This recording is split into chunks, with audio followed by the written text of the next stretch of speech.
afternoon, everyone. I'm Pamela Hastings, and welcome to another Barometer webcast. David, can you hear me okay? Got you loud and clear. Okay, perfect. I just wanted to make sure. Sorry for the delay, everyone. We appreciate you tuning in to another Barometer webcast. And on today's webcast, we are going to provide you with a brief macro overview. And of course, we will be pleased to address your questions at the tail end of the conversation. So don't be shy. You can email me at phastings@barometercapital.ca or hit me up on the Zoom link in the Q&A or the chat section.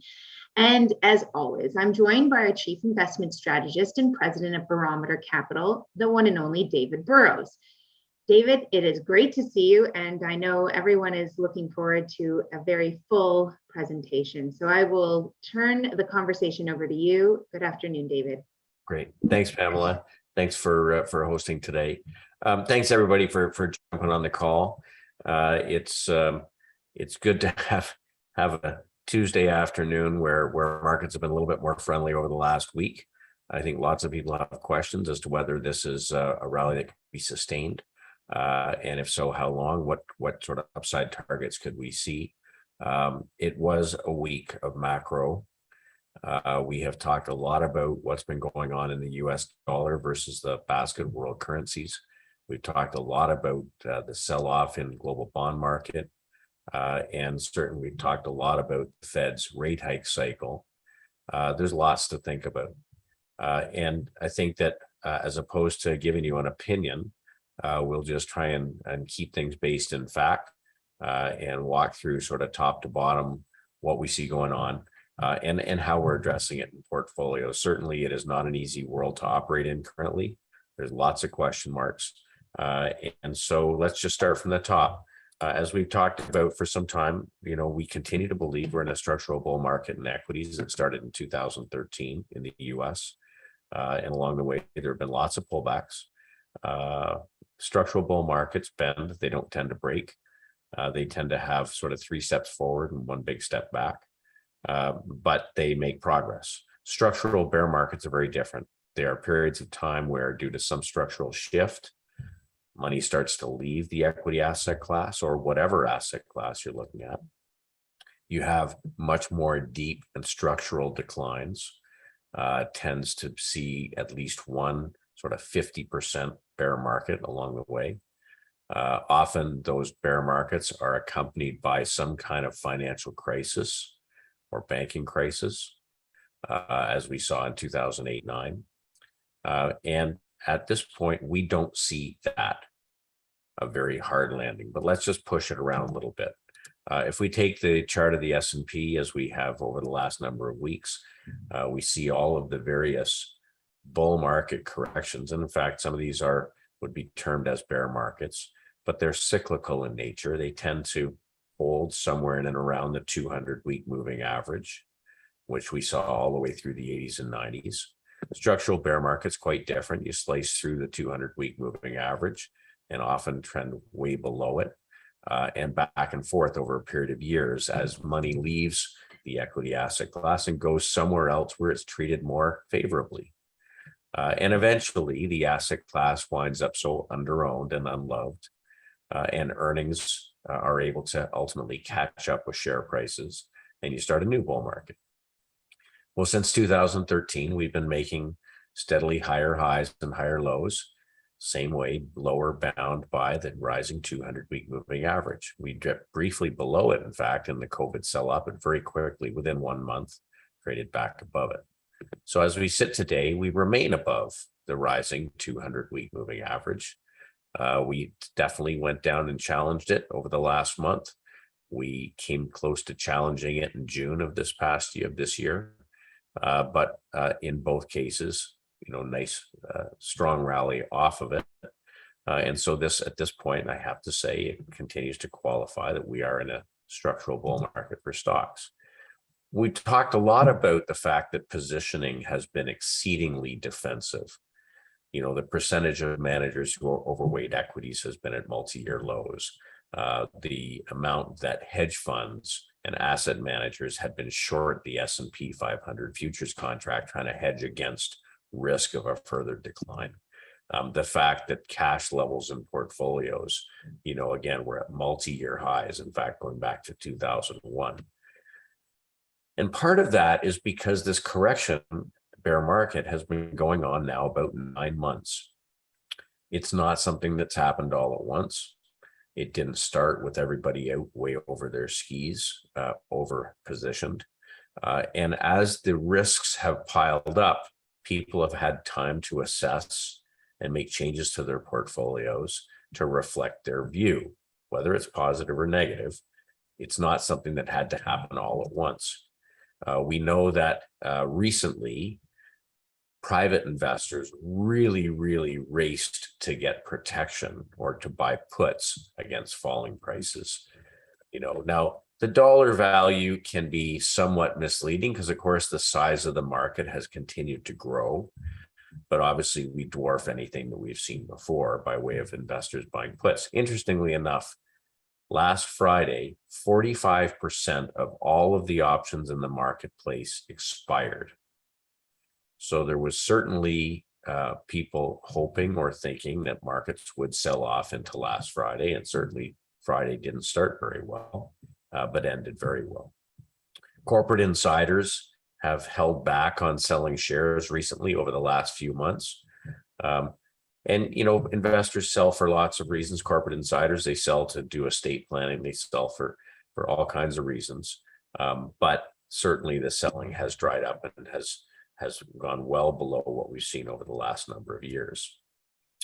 Also, margin debt got to exceedingly low levels in the early summer, and it has since bounced a little bit. But the positioning, I guess what I'm saying has been very, very cautious. Now, there are big players in the market that have a different kind of axe to grind. They're not necessarily trying to just buy stocks and hold them. They're very active strategies.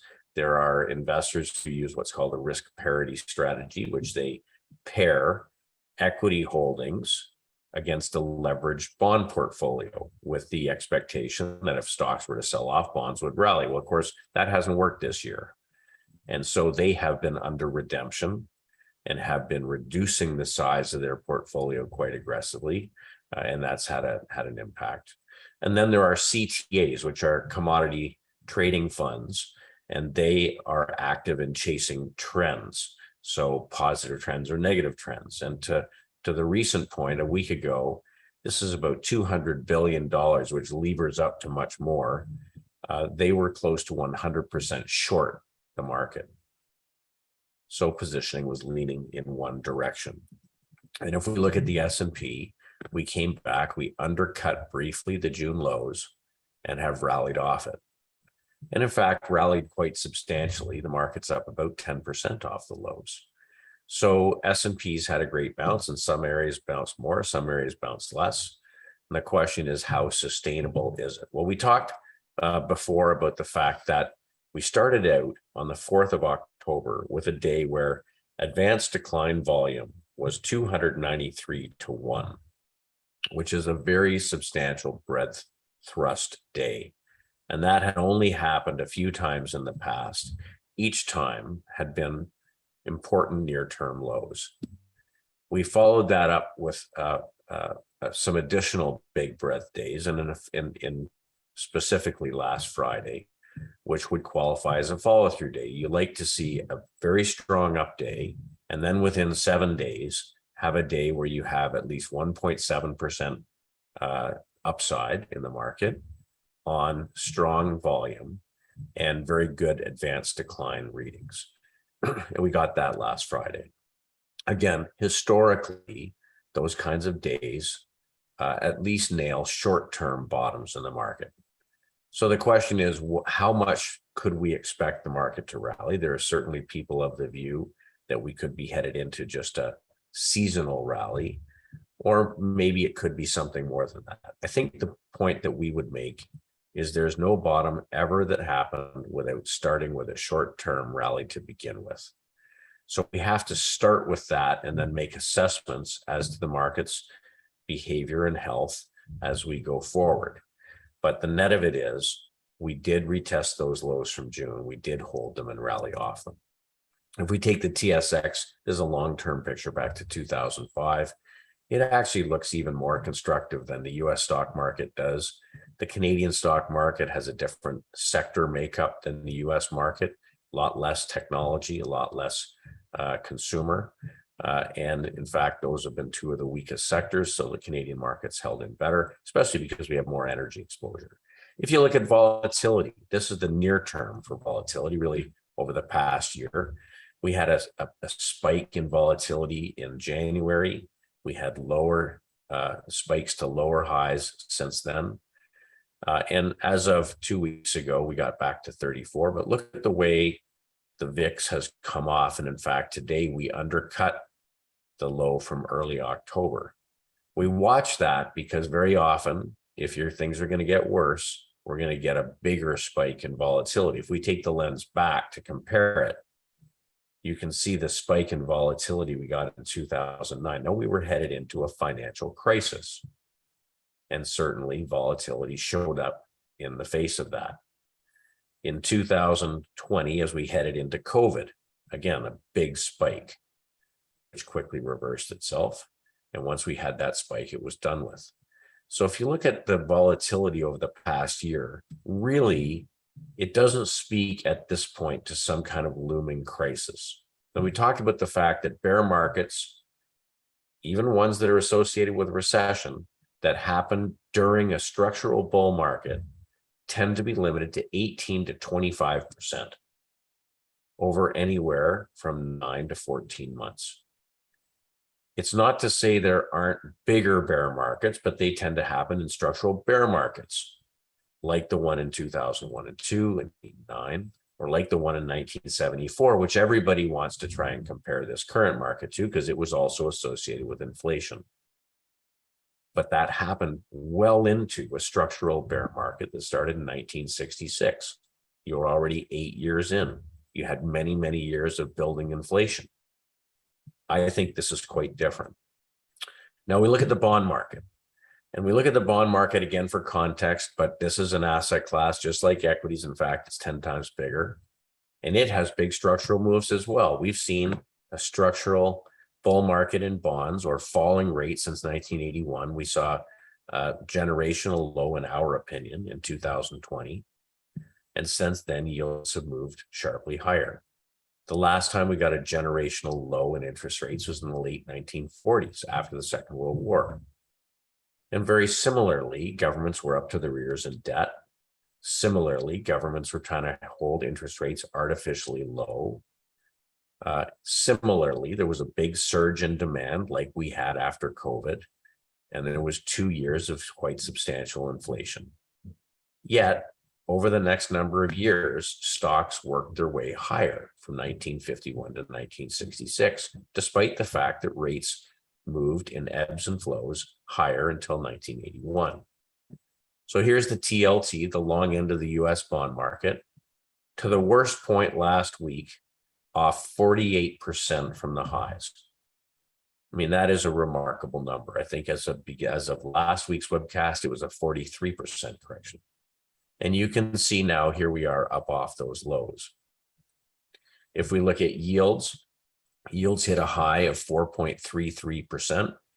Last week, when we did this webcast, it was 3.9%. We thought they were starting to get extended, but we certainly have seen them pull back about 23 basis points as of this afternoon. So we all watch the stock market, and it's been a sizable sell-off. But the sell-off in the bond market, much more substantial in the long end. So there's things that we have to take away from that. First of all, that a 60-40 portfolio has not been a great portfolio for people to have if they were passive investors.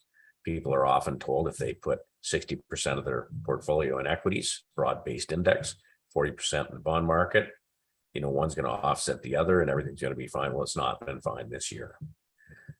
Despite the sell-off in bonds, interesting though, people do what they've been programmed to do. When the tech stocks rolled over in 2000, people spent the next 18 months buying the dip. And in fact, tech stocks did not come back for many, many years. Well, that's exactly what's happened in the bond market. Bond market's been selling off all year, but a mountain of money has chased into the bond market thinking that there's deals to be had. We'll see. But at this point, I don't think that any of the folks who have bought over the last 6 months feel particularly good about it. The year-to-date returns on the 10-year bond, this was as of last week, were 17%. It was minus 21 when we had the webcast, or sorry, when we looked at the lows as of Friday. Here are the returns on a 60-40 portfolio, this year to last week, down 21%. No solace to be found in either of those two asset classes. So let's move beyond it. Broad-based asset classes. Let's look at the broad-based commodity ETF DBC. We talked about the fact that it looks like it ended a structural bear market in 2020, has been working its higher since then. You're going to have little pullbacks along the way. This is not some kind of a rollover. In fact, if you look at the daily chart, we've had a nice consolidation since July, trading in and around the rising 200-day moving average, and continues to be, quite solid. If we look underneath the surface, we know that commodities have been outperforming the S&P 500 since about midway through 2020. When that begins, it tends to go on for a long time. And I think that that's important to note. We're used to seeing falling commodity prices since 2008. And these are not things that companies have invested in building more capacity. In fact, commodity producers' capital spending has been exceedingly low relative to GDP. That's what tends to create a shortage. And higher interest rates by the Fed are not going to fix this shortage. If we look at the BNO, which is the ETF for US Brent crude, you can see rising relative strength versus the S&P 500 since midway through 2020. As we sit right now, trading better than 91% of all the companies in the S&P 500 year to date. And after consolidating, looks like it's ready to start moving higher again. We know that that's all happened while the US government has been selling off the strategic reserve of oil. The reason it's there is to protect against a shortage. And we may be heading into a very important shortage over the course of the winter. We'll see how good a decision that was, but at some point, the US is going to have to stop selling off the oil reserves. And then there's real estate. We've talked about the fact that real estate is an asset class that is probably most hurt by rising interest rates. Relative strength has been particularly weak, but even this group had a bounce over the past week. Not much pickup in relative strength versus the market, but certainly had a bounce. And this is going to be the trick, figuring out which things that have bounced in price are short covering and which things are real buying. Last week, we talked about the concept that when the market goes through making a double bottom low in, say, June and most recently, you want to know which things held up better the second time the market made a low versus which things made a lower low. And clearly in this case, here's the June lows in the RWR REIT ETF, a considerably lower low made in October. I'm going to guess some of this is short covering as opposed to real buying. We talked last week about the fact that we've now had 2 months of falling home prices. I saw a statistic today where existing home sales in Toronto were down 96% year over year. That's volume going down. We know that Toronto is an expensive market as it ranks against other global markets. So obviously lots of people concerned about that. I just say higher rates not likely to be friendly for real estate. And the reason that the volume of transactions is down so substantially is there's likely a disconnect between the expectations of sellers versus the willingness to pay on behalf of buyers. That spread's going to have to narrow. What's important for inflation is that we've now had 2 months where US rents have started to decline. So this is part of that sticky part of CPI that people are watching for some kind of moderation in. We may be starting to see the beginning of moderation in rents. So that brings up sort of the big story of the week. We talked about the fact that US dollar rising rapidly versus the British pound, the Japanese yen, and the euro was putting pressure on all kinds of financial assets, all kinds of risk assets. As currency moves quickly and foreign investors need US dollars to settle transactions, other things came for sale. So Friday morning, the US dollar hit the highest it's been in this current rally, around the same time as yields were making new high.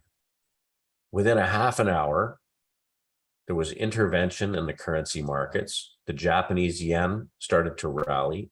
The British pound started to rally. The US dollar backed off by over a cent.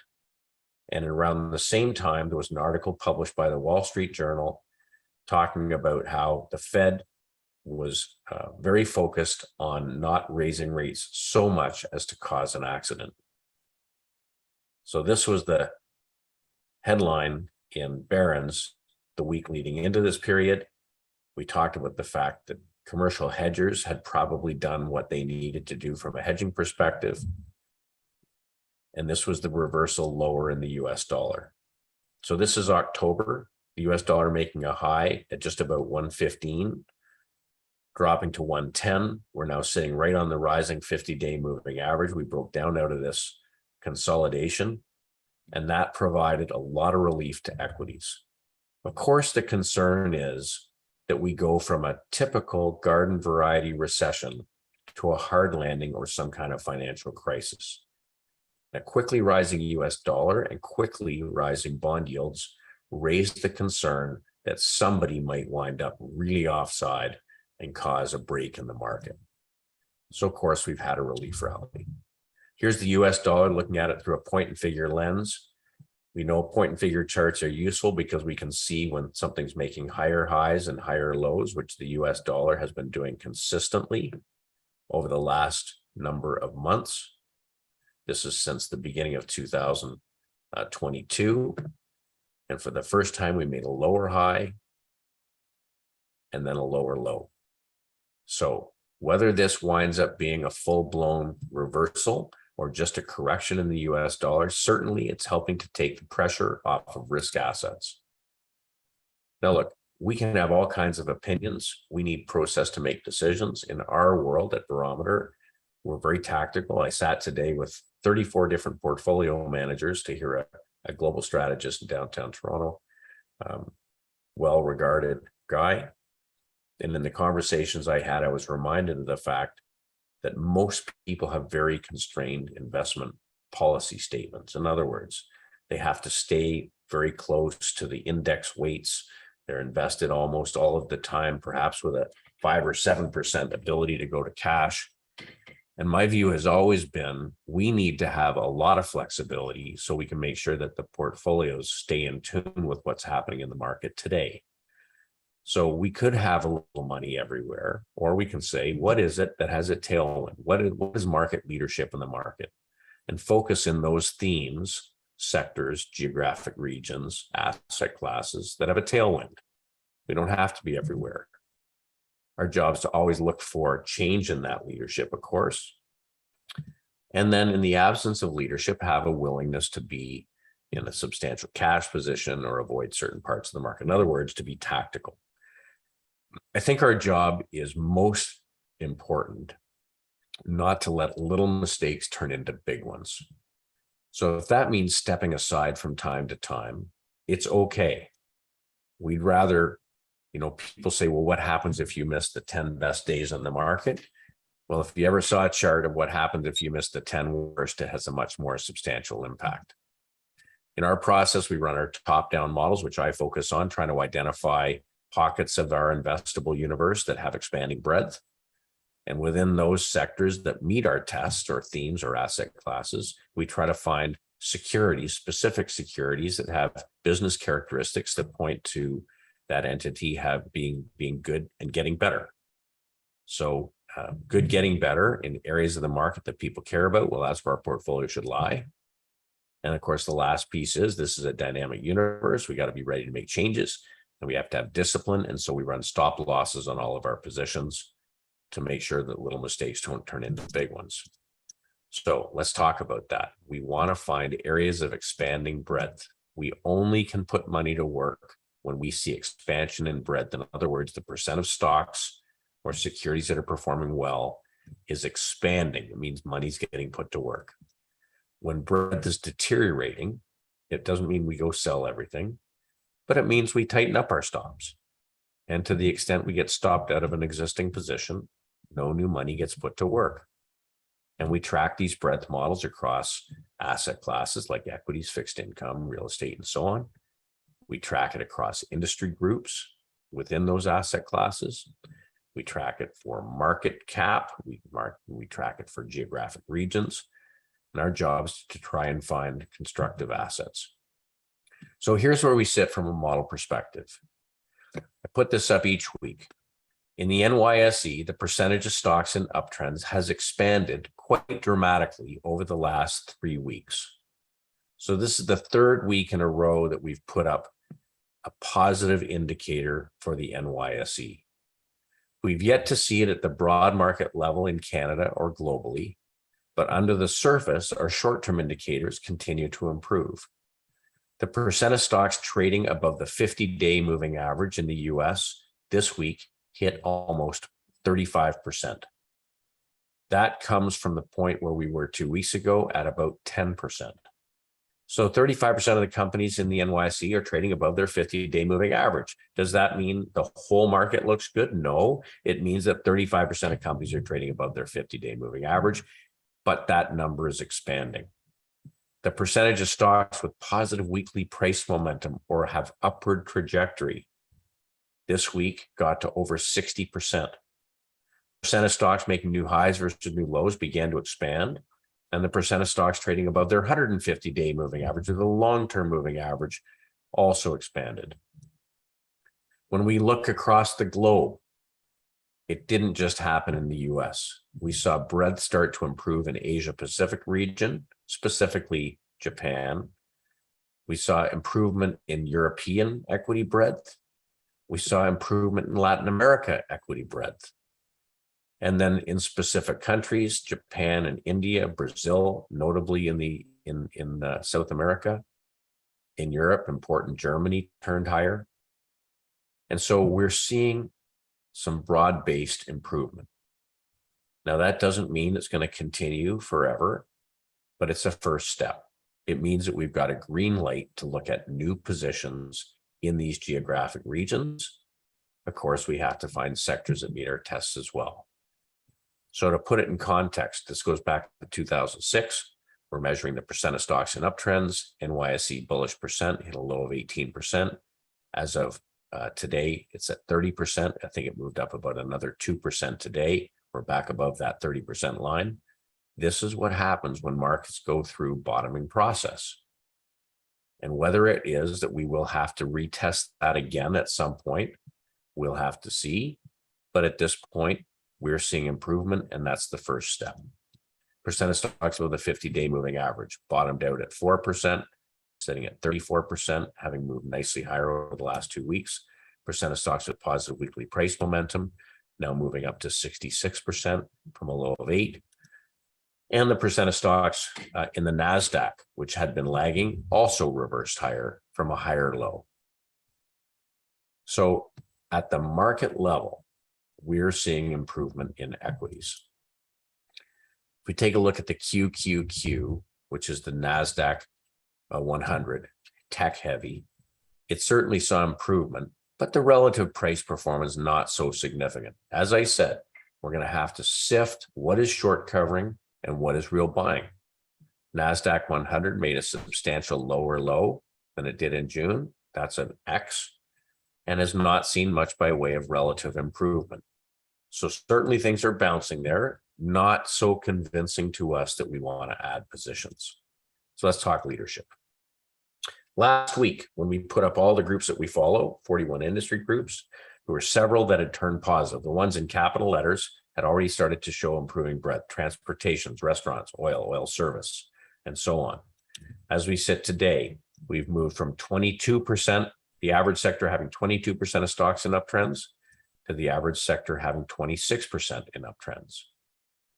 Those the furthest right have the highest percent of stocks in uptrends. So oil and gas has between 48 and 52% of companies in uptrends as defined by a point and figure chart. Groups like banks, 38%, oil service, 42%, restaurants, 40%, aerospace and defense. These are the strongest groups in the market. So we've seen a broadening at the sector level. Let's run through them. So of course, we're looking for breadth expansion, and we're also looking for relative price performance in the recent past. The lower green line is relative price performance versus the S&P, and the strongest group in the market continues to be energy. Not only did we put in a nicely higher low than we did in June, importantly, the sector's up 48% on the year. That is clear outperformance against any group in the market. We're really not all that far from highs. We're trading stronger than 95% of all the individual equities in the S&P, and relative strength is rising nicely. So this is the US Energy Producers ETF. The Canadian Energy Producers ETF, in fact, even a little bit stronger, continues to be leadership. It's very hard to argue.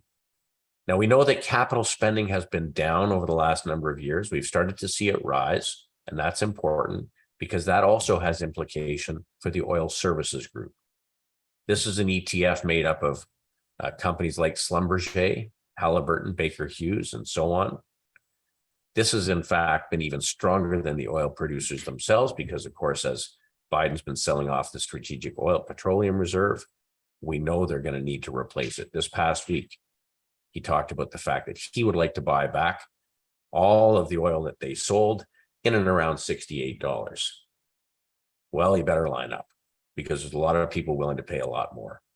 So we'll see what happens over the course of the winter, but one thing's for sure, companies are going to be spending more on drilling, and we're likely to see a pickup in capacity at some point over the winter. AMLP, the Alerian MLP, is a ETF that holds energy infrastructure companies, largely pipelines and so on. Nicely rising relative strength, continues to be leadership, trading way above the lows of $34. In fact, the June lows were at $32. We're sitting at 40, nicely rising on a relative basis versus the S&P. So energy continues to be leadership.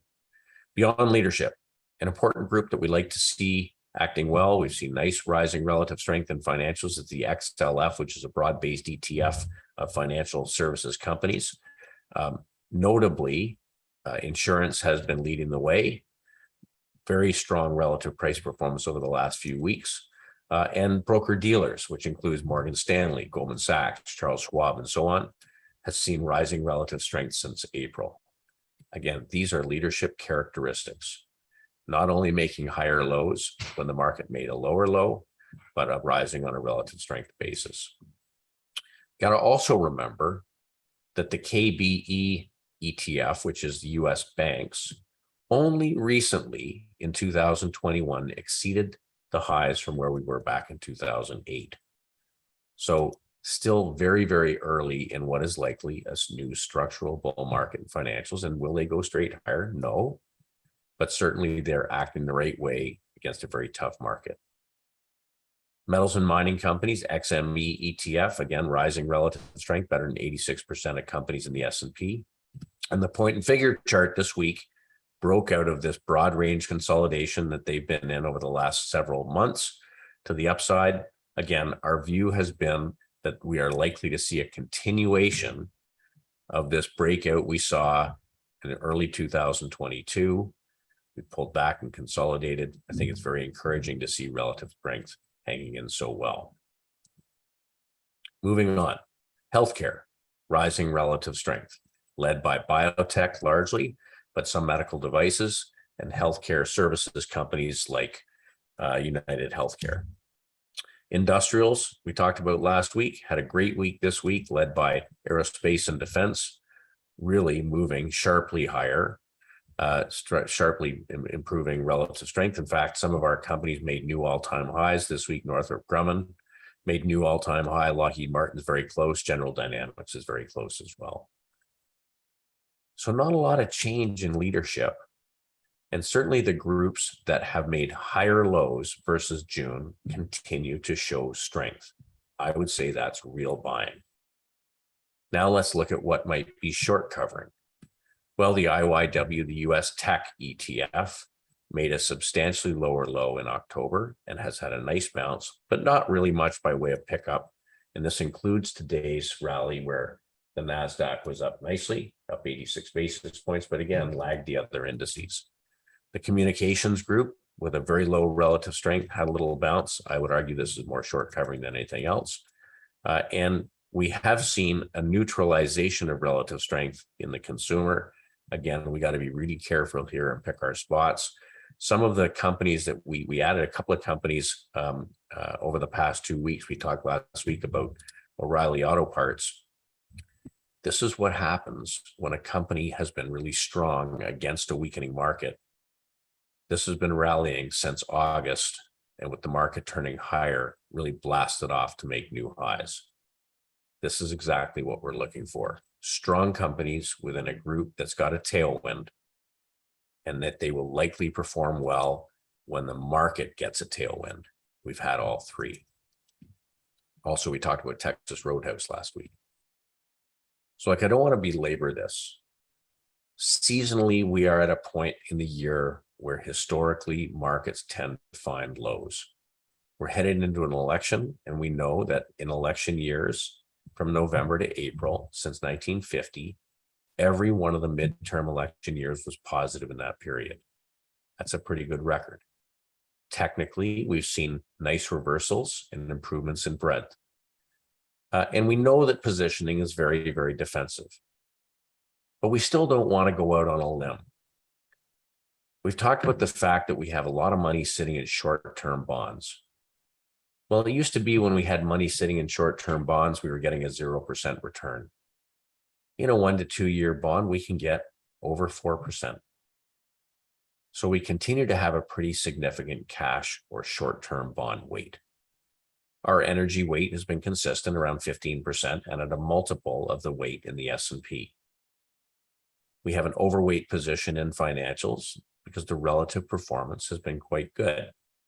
We think their balance sheets are strong, and there's very little sign of stress at this point in their lending books. Industrials is an overweight position, largely made up of defense companies, but we certainly have some transportation in there as well. Healthcare is an underweight, but it has been growing. It's got low sensitivity to the economy. Consumer staples also fits that bill.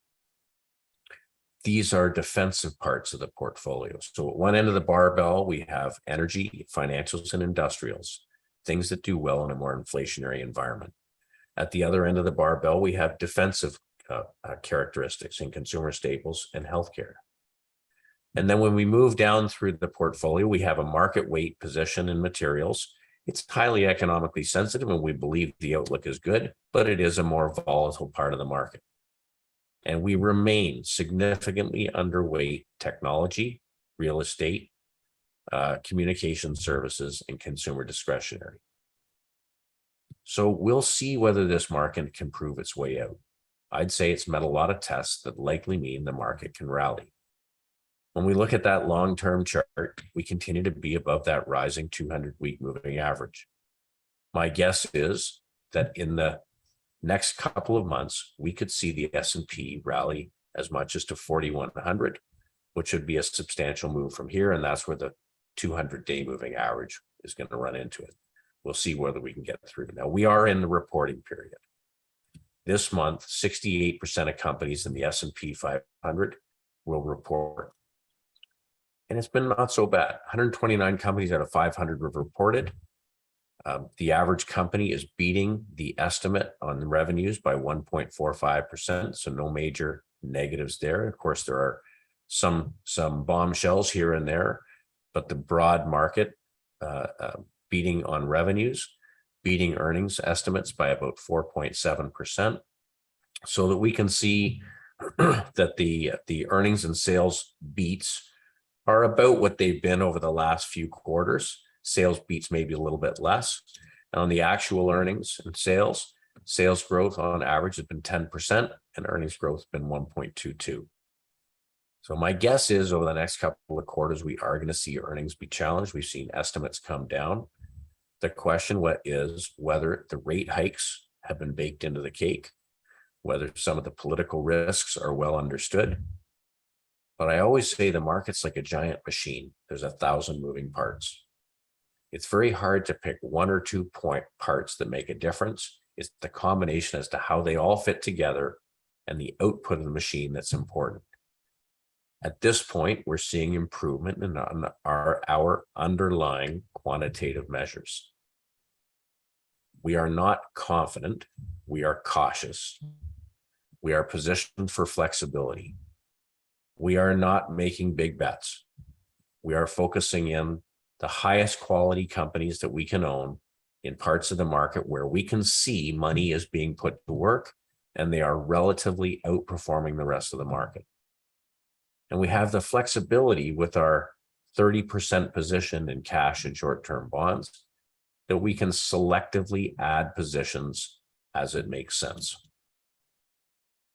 Remember, when we take the Wilshire 5,000 companies in the US, actually, it turns out to be just a bit fewer than 5,000. If you take the periods where the worst 9-month periods were in history, and we fit into that one this year, the forward-looking returns generally wind up being pretty good.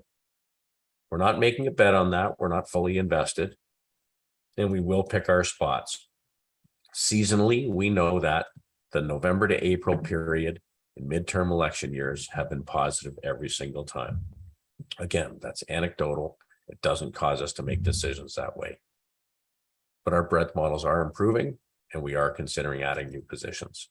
If things get more difficult, our short-term indicators turn down, or our long-term indicators turn down, or we start getting stopped on existing positions, well, then we will play defense. We got a history of that.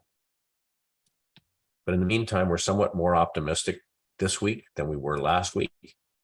And this investing business is an iterative process. So with that, Pam, if there's any questions, certainly happy to answer them. David, of course, we have a few questions here. The first is on agriculture, the sector itself. There's a Invesco DB Agriculture Fund. It trades on the exchange under DBA, the ticker.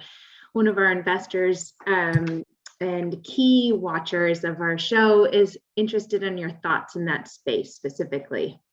Sure. So that's a group that's been consolidating. Let's see if I can throw it up on the screen.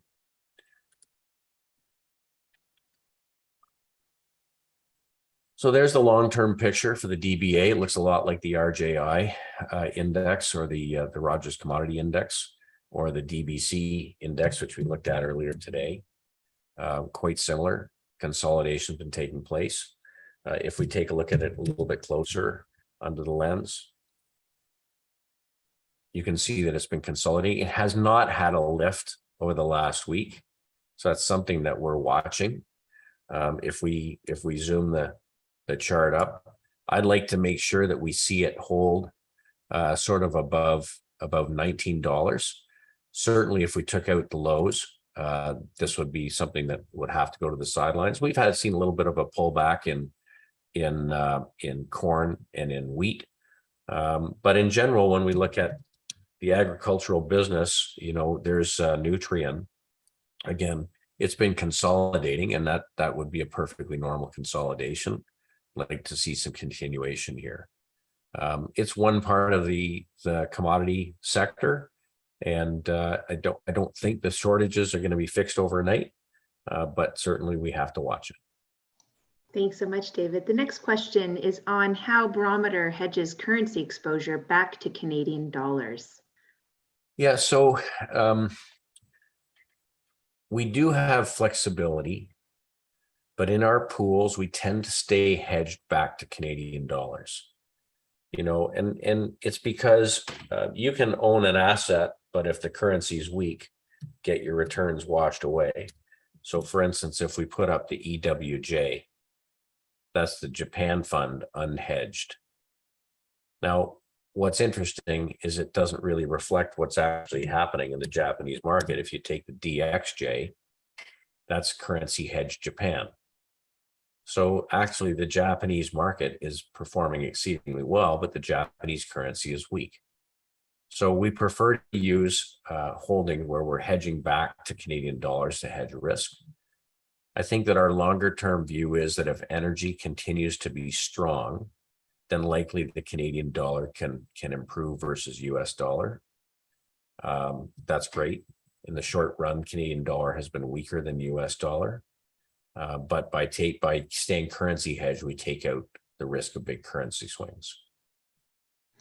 Thank you, David. The next question is on cryptocurrency, and specifically how you would think about getting invested in Ethereum if someone was interested in having exposure to the crypto space. Well, it's a great question. In our macro fund, we have a 4% weight right now in Ethereum, and I think that it's important to look at this. So if you were to overlay the S&P 500, it made a low in June the 17th, I believe, as Ether did. We rallied, and then the S&P came back and briefly undercut the lows. Look at the way that ETH has stayed above not only the rising 200-day moving average, but above the June lows. Now today, we saw pretty good action. I think that there are very few people that are short ETH, very hard to do. Had about a 10% move higher today. So there's different ways. ETHQ is an ETF that trades in Canada, and it is a true ETF. It stays right on NAV. In the US, a lot of people have used ETHE. What's interesting about this is it's not a direct peg to Ether because it can trade at a discount or a premium. But as of early this week, when I added some additional position to ETHE, it was trading at a 35% discount to its net asset value, which if you looked at it over time, 35% is the biggest discount it's seen since it began to trade. So you're likely to get a ride on the price of Ether, and you're buying it at a 35% discount. No guarantee that that gets squeezed, but as demand picks up, it tends to be that the discount to the NAV contracts, and it has contracted a little bit this week. So I think it was up almost 11% today. Those are two ways that you can participate, in public markets without going to the point where you're setting up your own wallet or trading on a sort of a Coinbase exchange. Thank you, David. That concludes the questions we've received. So I will leave you with the final word. Thanks so much, Dave. Yeah, look, it certainly feels better than it has over the last few weeks. I have important mileposts that I watch for at least near-term rallies. The S&P has met one. I think it's an interesting time. I was looking earlier today, see if I can pull it up. If you take the universe the universe of all ETFs, and you screen it down to say which of the ETFs have higher relative strength today than the ones than they were at in June the 17th. In other words, which are the ones that are putting in substantially higher lows? It's an interesting list. So this ranks them from top to bottom, Brazil being one of them that stands out. We own EWZ in our macro fund. We've talked about biotech. MTUM is an interesting ETF because they shuffle the holdings to hold companies with the best upward price momentum, and it started to participate quite nicely. But there's a lot of mid cap and small cap ETFs that are showing up. And I think that that's sort of encouraging. It tends to be when markets make a turn, small and mid cap stocks tend to outperform a little bit. See if I can throw up just the Russell 2000. So, big day today, up 2.7%. It's had rising relative strength since April, May. So we're seeing a lot of the things that we need to see to at least believe that we have started an intermediate term rally. Our first target would be to see the market trade toward the 200-day moving average. And there's going to be a battle there. There's certainly going to be people who want to sell a rally. And so we'll have to see. And we'll want to see what continues to work and what doesn't. I think one of the most important tells will be when we get a couple of down days in the market, what is it that holds its gains versus what is it that gives the gains back? That will be a great clue as to what has been short covering versus what has been real buying.